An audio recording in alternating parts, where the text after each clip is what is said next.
আসসালামু আলাইকুম ওরহমতুল্লাহ। আমি এই মুহূর্তে আছি আমাদের ফেনী জেলা ফুলকাজী থানা পুরাতন মুন্সিহাট ইউনিয়ন জাম্মুরা এই মাদ্রাসা। আমি আজ থেকে 2 দিন আগে ভিডিও করি ফেসবুকে ছাড়ছিলাম। কিছু অর্থের জন্য অসহায় ফ্যামিলি, এই অসহায় ছাত্রছাত্রী আছে এবং কি এতিম আছে।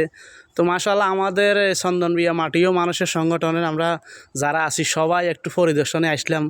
সবাই মাদ্রাসার বাচ্চাগুলোকে কথাবার্তা বলে দেখবেলা আসলাম, আসরের নামাজটাও পড়লাম, আল্লাহ এখানে পড়াইলো। তো সবাই এদের জন্য দোয়া করবেন। আর এই মাদ্রাসার বেশি অনুদান এখান থেকে অনেক দূরের ছেলে, নোয়াখালী থেকে আরও অনেক জায়গার ছেলে ওগুলো আসি পড়ালেখা করে, কিন্তু এই মাদ্রাসাটা একটু ভিতরে পড়ে গেছে। এখানে অর্থ সংকট, অর্থ কম আসে বা সব লোকে দেখেও না, জানেও না এখানে যে একটা মাদ্রাসা আছে।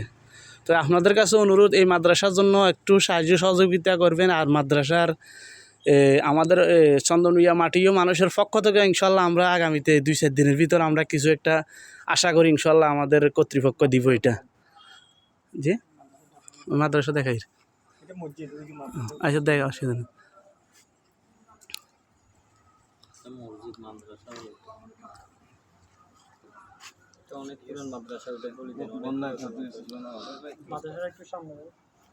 তো ওকে, আসসালামু আলাইকুম রহমতুল্লাহ। ভিডিওটা সবাই শেয়ার করে দেন। যথেষ্ট পরিমাণ শেয়ারের মাধ্যমে ইনশাল্লাহ কোনো হৃদয়বান ব্যক্তি দেখলে। এখানে নোয়াখালী ছাত্রছাত্রী কয়জন আছে, ছাত্র কয়জন আছে হুজুর? আমাদের এখানে নোয়াখালীর ছাত্র আছে প্রায় 25 জনের মতো, বর্তমানে আরও বেশি ছিল, এখন 25 জনের মতো আছে প্রায়। তো ওকে, আসসালামু আলাইকুম রহমতুল্লাহ বারকাতুহু।